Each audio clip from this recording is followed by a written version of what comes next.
ಇದು ಬೇಳೆ ಹೋಳಿಗೆ ಅನ್ಕೊಂಡ್ರಾ? ಇಲ್ಲ, ಇದು ಬೇಳೆ ಹೋಳಿಗೆ ಅಲ್ಲ, ಇದು ಕ್ಯಾರೆಟ್ ಹೋಳಿಗೆ.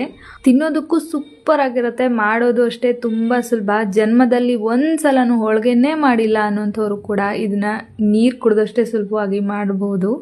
ಮೊದಲಿಗೆ ಹಿಟ್ಟನ್ನು ಕಲಸೋದಕ್ಕೆ ಅರ್ಧ ಕಪ್ ಆಗುವಷ್ಟು ಮೈದಾ ಹಿಟ್ಟು, ಅರ್ಧ ಕಪ್ ಆಗುವಷ್ಟು ಗೋಧಿ ಹಿಟ್ಟು, ಸ್ವಲ್ಪ ಉಪ್ಪು, ಅರಿಶಿಣದ ಪುಡಿ ನೀಟಾಗಿ ಡ್ರೈ ಮಿಕ್ಸ್ ಮಾಡಿಕೊಂಡು ಸ್ವಲ್ಪನೇ ನೀರು ಹಾಕ್ಕೊಂಡು ಸಾಫ್ಟಾಗಿ ಕನಕನ ರೆಡಿ ಮಾಡ್ಕೊಳ್ಬೇಕು. ಕೊನೆಗೊಂದು 2 ಚಮಚ ಎಣ್ಣೆ ಹಾಕಿ ಮತ್ತೊಂದು ಸಲ ಚೆನ್ನಾಗಿ ನಾದ್ಕೊಂಡು ಅರ್ಧ ಗಂಟೆ ನೆನೆಯೋದಕ್ಕೆ ಸೈಡಲ್ಲಿ ಎತ್ತಿಟ್ಕೊಂಬಿಡಿ.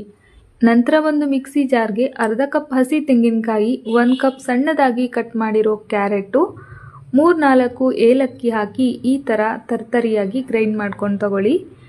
ಇದಾದಮೇಲೆ ಪ್ಯಾನ್ಗೆ 1-2 ಚಮಚ ತುಪ್ಪ ಹಾಕಿ ಗ್ರೈಂಡ್ ಮಾಡಿಟ್ಕೊಂಡಿರೋ ಕ್ಯಾರೆಟು, ಕೊಕೊನಟ್ಟು ಪೇಸ್ಟ್ ಹಾಕಿ ಸ್ವಲ್ಪ ಹಸಿ ವಾಸನೆ ಹೋಗೋವರೆಗೂ ಬಾಡಿಸ್ಕೊಂಡು ನಂತರ ಅರ್ಧ ಕಪ್ ಆಗುವಷ್ಟು ಬೆಲ್ಲ ಸೇರಿಸಿ ಈ ಥರ ಹೂರಣನ ರೆಡಿ ಮಾಡ್ಕೊಳ್ಳಿ.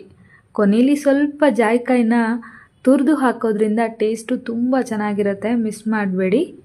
ಇದಾದಮೇಲೆ ನಾರ್ಮಲ್ ಆಗಿ ಹೋಳಿಗೆ ಮಾಡ್ತೀವಲ್ಲ ಅದೇ ಥರ ಕನಕನ ಫಿಲ್ ಮಾಡಿ ಕೈಯಲ್ಲಾದರೂ ತಟ್ಬೋದು, ಲಟ್ಟಣಿಗೆಲೂ ಕೂಡ ಲಟ್ಟಿಸ್ಬೋದು. ಎಷ್ಟೇ ತೆಳುವಾಗಿ ಹೋಳಿಗೆ ಬೇಕಾದರೂ ಮಾಡ್ಬೋದು, ತುಂಬ ಚೆನ್ನಾಗಿ ಬರುತ್ತೆ. ತುಪ್ಪ ಹಾಕಿ ಬೇಯಿಸಿದ್ರಂತೂ ಸಕ್ಕತ್ತಾಗಿರುತ್ತೆ, ಮಿಸ್ ಮಾಡಬೇಡಿ.